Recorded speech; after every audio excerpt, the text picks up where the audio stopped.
Será que é um quarterback no mesmo patamar de outros que farão parte dessa série? Peyton Manning, John Elway, Dan Marino, Joe Montana, Terry Bradshaw, Roger Staubach? Em nível técnico, não. Com certeza absoluta, não. Daqui 30 anos, talvez lembrem-se mais do Tony Romo como comentarista do que como quarterback, como jogador de futebol americano. Mas eu gosto de boas histórias. Como vocês percebem, o título desses vídeos é sempre o nome do jogador, o nome do quarterback e um adjetivo que lhe define, né? Do Peyton Manning foi o cerebral, outros ainda virão, não vou dar spoiler, mas do Tony Romo é a Cinderela. Mas é uma Cinderela com um aspecto bem interessante, porque ao contrário da Cinderela, que quando dá meia-noite a carruagem vira abóbora, quando deu meia-noite na carreira do Tony Romo, ele não estava no ponto mais escuro da noite. Ele brilhou mais.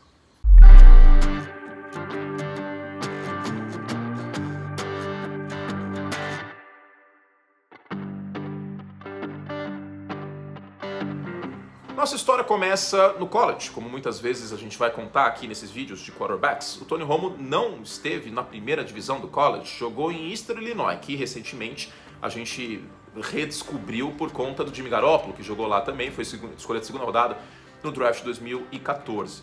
Mas a gente volta um pouquinho mais no tempo, para 2003. O Tony Romo foi o melhor jogador, eleito o prêmio de melhor jogador da segunda divisão do college, mas não atraiu muita atenção naquele draft. Alguns olheiros colocavam o Tony Romo como uma escolha de sétima, sexta rodada, mas ele acabou não sendo draftado. Aliás, ele quase não foi convidado para o NFL Combine, né, que é aquela bateria de testes que os times veem os jogadores fazendo várias coisas. Ele, na verdade, ele foi para o Combine para basicamente ser um dummy, sabe, tipo o dummy do BBB. Então, o Tony Romo foi um dummy no Combine. Tava lá só para lançar a bola para os wide receivers, para não cansar o braço dos quarterbacks que importavam naquele ano, como o Kyle Bowler, como o Carson Palmer e outros tantos mais. Mas naquele combine, o Tony Romo esteve e tinha dois caras que prestaram atenção mais do que outros no Tony Romo, pelas mesmas ligações que tinham entre si. Mike Shanahan, pai do Kyle Shanahan, beijo querido, lindo, que foi 2 vezes campeão do Super Bowl com o Denver Broncos, era treinador do Denver Broncos na época, tinha estudado em Eastern Illinois. Sean Payton, que era assistente do Bill Parcells no Dallas Cowboys, sim, aquele Sean Payton, que foi técnico do Saints depois, também, olha só, estudou em Eastern Illinois. Tem uma coisa na água desse lugar. E aí depois do draft, com o Tony Romo não sendo escolhido, ele virou um undrafted free agent. Ele poderia escolher para onde iria, caso houvesse ofertas. Houve ofertas de Dallas e da equipe do Denver Broncos. Ele foi para Dallas. E aí que começa a nossa história de verdade.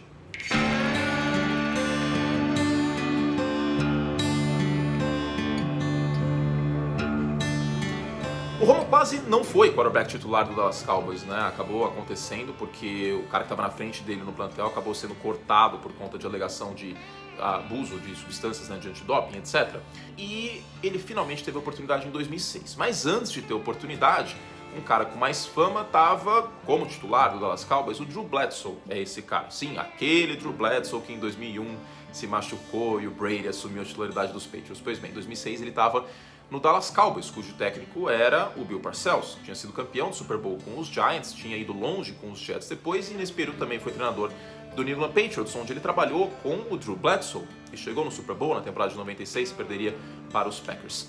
Essa experiência do Drew Bledsoe era uma questão de trazer um pouco de experiência, afinal de contas os Cowboys derraparam bastante e dificultava a vida não ter um quarterback desde a aposentadoria do Troy Aikman. E o Tony Romo mostrava evolução a cada jogo que passava, a cada treino que passava como reserva do Drew Bledsoe. E em meados da temporada de 2006, parecia que finalmente os Cowboys iam encontrar uma alternativa, uma equipe que teve grandes quarterbacks no passado, Roger Staubach nos anos 70, o Troy Aikman nos anos 90, 3 vezes campeão do Super Bowl, e com o Tony Romo, um cara que ninguém dava muita bola, passava longe de ser a melhor opção no draft 3 anos antes, em 2003, tanto que não foi draftado, assumiu o posto de titular do time no meio da temporada de 2006 e levou o time aos playoffs como segundo colocado da divisão leste da Conferência Nacional. E aí o primeiro jogo dos playoffs foi em Seattle. Os Cowboys na red zone,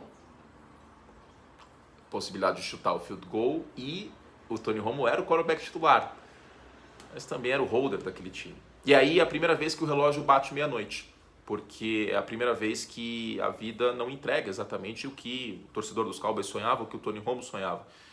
ele acaba sofrendo ali um fumble no snap, não consegue segurar a bola e colocar pro kicker e basicamente os Cowboys seriam eliminados. Mas ele tentou, ele se levanta, ele tenta correr para a endzone e é tacleado na linha de 2 jardas pelo Seattle Seahawks, que vence a partida e avança nos playoffs. Aquela seria a primeira vez que na pós-temporada o Tony Romo teve uma atuação de fumble, vamos dizer assim, né? Foi a primeira vez. Não seria a última vez que o coração do torcedor dos Cowboys quebraria. Mas o grande ponto e o porquê da gente estar fazendo esse documentário para contar um pouco da história do Tony Romo é porque ele sempre foi um cara que não desistiu. Quando ele não foi draftado, ele não desistiu. Antes, quando não tinha tido uma oferta de uma grande universidade na primeira divisão do college, ele não desistiu. E dessa vez ele também não desistiria.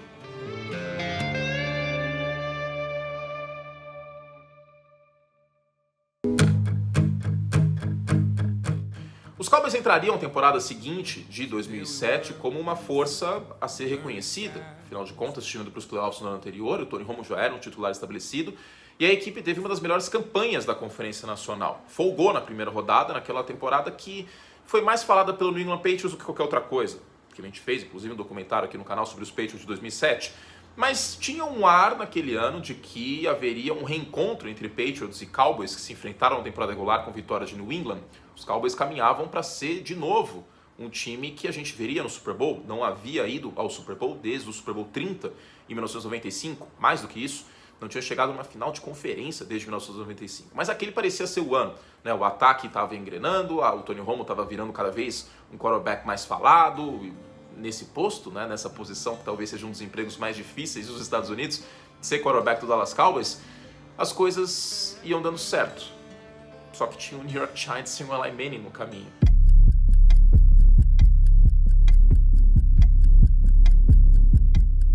Os Cowboys jogando em casa, no Texas Stadium, na semifinal de conferência, acabaram perdendo num jogo apagado do seu ataque, no jogo brilhante do Eli Manning, como muitas vezes aconteceu naquela pós-temporada.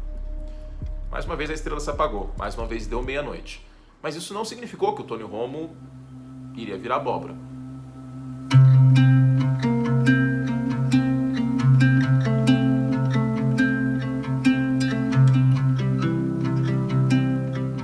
O time voltaria de novo aos playoffs, acabaria perdendo o primeiro Minnesota Vikings e depois a gente teve um hiato, um tempo de muitos 8-8 de campanha, teve uma partida de semana 17, inclusive contra a Filadélfia, que o Romo espalhou a farofa, vamos falar a verdade. Mas o torcedor dos Cowboys sempre achou que o Tony Romo era subvalorizado, e eu concordo com isso. Se você parar a pensar que foi um cara que não foi draftado e que pra mim jogou mais bola que o Carson Palmer, que foi a primeira escolha geral daquele draft de 2003, eu acho que sim, ele foi subvalorizado. E aí de novo, parece que houve um alinhamento cósmico. 2014 era para ser o ano. Pelo menos os Cowboys chegaram na final da Conferência Nacional. Afinal de contas, tiveram a terceira campanha, desempate, perderam para os Packers no confronto, não no confronto direto, mas na questão do critério de desempate da época, que era a campanha contra a Conferência Nacional. E uma regra da época acabou também quebrando o coração do torcedor do Dallas Cowboys. É uma regra que depois foi alterada.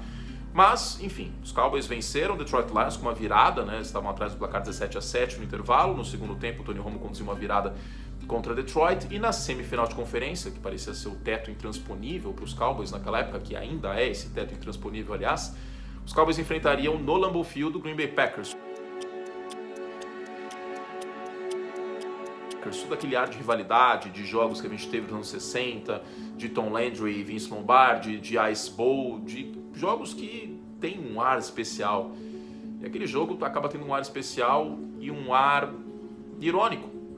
Porque se não fosse a decisão de um cara que hoje está no Dallas Cowboys, talvez o destino teria sido diferente. No último quarto, faltando 9 minutos nessa partida de playoff, de mata-mata, lembrando, os Cowboys estavam menos de um touchdown atrás do placar. O jogo estava 26-21, portanto, com um touchdown em ponto extra, os Cowboys passariam à frente. Os Cowboys conduziram uma bela campanha, jogo terrestre fluindo, Tony Romo, numa terceira para 11, conseguiu conectar com Cole Beasley. E aí veio a quarta descida. Aquela temporada tinha sido fantástica, inclusive, do Tony Romo, da eficiência dele com o Dez Bryant. Essa é a primeira vez que eu cito esse nome aqui, e talvez seja o momento mais paradigmático desse vídeo, seja o momento mais de clímax de que não acontece o que o torcedor dos Cowboys espera, do que não acontece. Quem gostava de ver o Tony Romo jogar e acabou deixando de vê-lo, porque aquele é o último momento, talvez, da carreira do Tony Romo. Numa quarta descida, o Tony Romo vai na bola de segurança, vem a blitz dos Packers, ele olha para a esquerda lança para o Dez Bryant. O Dez vence a marcação, consegue capturar a bola, vai ao contato ao solo, e aí depois, num último esforço, já que estava basicamente na linha de gol, estica a bola para cruzar o plano de gol e fazer o touchdown. Só que a bola mexe bastante. Mike McCarthy, hoje head coach dos Cowboys, desafia a jogada. Os jogadores dos Packers ficaram meio confusos, não sabiam se ia ser a bola na linha de 1, mas veio o passe incompleto, porque na regra daquela época o jogador teria que sobreviver ao contato durante todo o momento de inércia também. Ele não teria virado um corredor para a regra da época. E aí, com isso, passe incompleto. After review, it has been determined that the receiver did not maintain possession. Com isso, turnover on downs. Com isso, bola dos Packers. Com isso, classificação para os Packers. É um tanto melancólico lembrar que talvez esse tenha sido o auge da parceria do Tony Romo e do Dez Bryant, uma recepção que não aconteceu por conta da regra da época, que a olho nu parece uma regra estúpida, e de fato era uma regra estúpida, embora corretamente aplicada, tanto que mudou anos depois. Depois disso, os dois não foram mais o mesmo. Tony Romo se machucou em 2015, os Cowboys não foram a lugar nenhum, tanto que tiveram uma escolha alta no draft 2016 e o Jerry Jones escolheu o Ezekiel Elliott na primeira rodada. E também naquele draft 2016, na quarta rodada, os Cowboys escolheriam o Dak Prescott. Tony Romo machucou-se de novo. Antes, problema na clavícula, 2015. Agora, problema na vértebra. Perderia pelo menos 10 jogos. E nesses 10 jogos, aliás, um pouco antes, na pré-temporada, o Dak Prescott deu show. Ganhou a posição. Ao Tony Romo, restou se lamentar. Deu meia-noite de novo. E de novo, não bastou sapato de cristal. A carruagem virou abóbora. Mas, de novo, no ponto mais escuro da noite, a carruagem não virou abóbora. O nome do Tony Romo brilhou bastante. Primeiro pelo profissionalismo que ele conduziu toda a situação de ter perdido a titularidade para o Dak Prescott. O Tony Romo não foi estrela, vamos dizer assim, tanto quanto irônico pelo fato de ter estrela no capacete do Dallas Cowboys, mas ele foi extremamente profissional, extremamente humano, extremamente bondoso, extremamente cordial, como exatamente a gente espera que um quarterback seja, que um grande líder seja.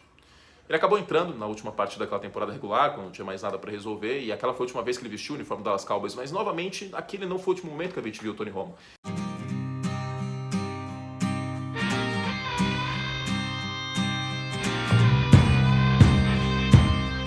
E às vezes a nossa vida, a gente espera muitas coisas e ela vai por outros caminhos, e uma limonada pode vir de um limão, que a gente acha que é meio amargo.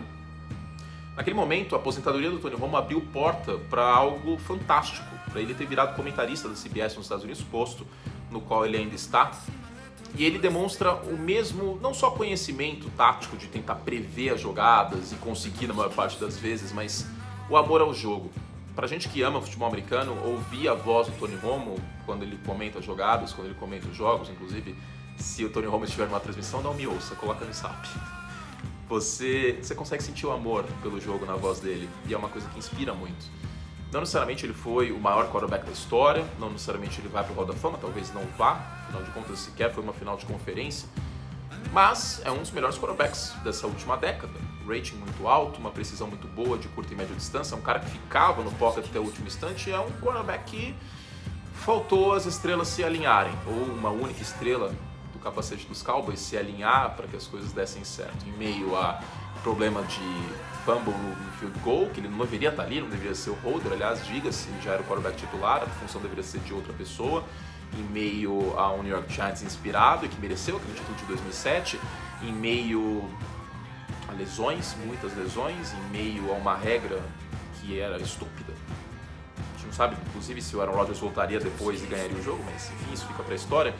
Mas é um cara que tem uma história legal e uma história que merece ser contada, porque às vezes a gente acha que dar certo significa aquela coisa binária, né? Ou você é o Tom Brady, ganhou 7 vezes o Super Bowl, e provavelmente se eu estiver vendo esse vídeo no futuro, talvez eu tenha que atualizar para 8, 9, não sei.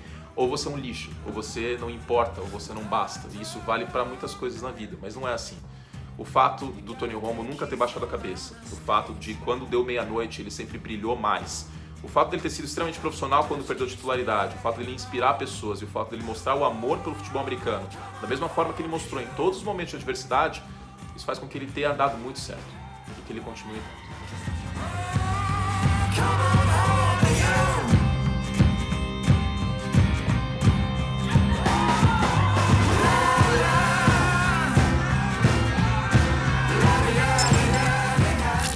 É isso, meu Brasil. Fizemos todos os que podíamos. Lembrando que esse vídeo é um oferecimento dos nossos membros aqui do canal. Essa edição bonita, maravilhosa do Edson só acontece por conta desse apoio dos membros. Então não deixe de apoiar e assine o Curte Plus para mais conteúdo. A gente segue com a série de quarterbacks e eu quero saber de vocês. Quem vai ser o próximo da nossa lista? Boas histórias, não só grandes quarterbacks, bons quarterbacks, mas grandes histórias. É isso que a gente quer contar aqui. Beijo carinhoso, que você tenha um ótimo resto de dia. Tchau. Never meant to cause you heartache.